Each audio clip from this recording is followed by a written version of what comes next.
Hi and welcome to Evie Kitchen. Today we're going to learn how to use a tomato slicer.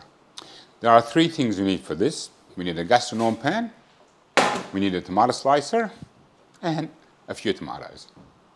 Most important thing whenever we're dealing with sharp equipment is safety first. Because it's safety first, we must keep our hands and fingers away from any sliding parts.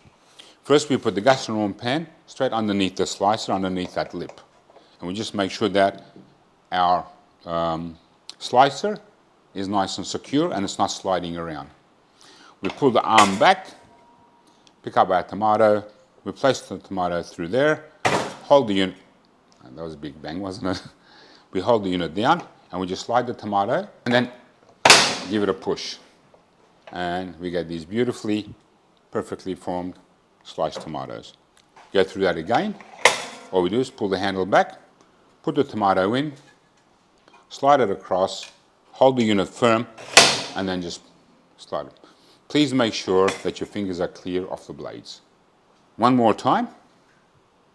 All we simply do is hold the unit down, hold the handle, push it through. And as you can see, we've got our tomatoes. Just to prove it, they are real. And they're very nice. Yum. Once you finish slicing all your tomatoes, okay, all you simply do is just take them away, dispose of it as you wish, but please make sure that it's cleaned properly.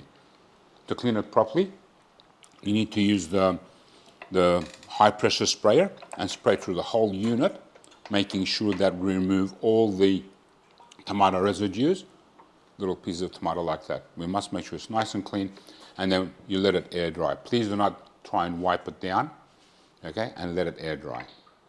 Have a great day. Thank you.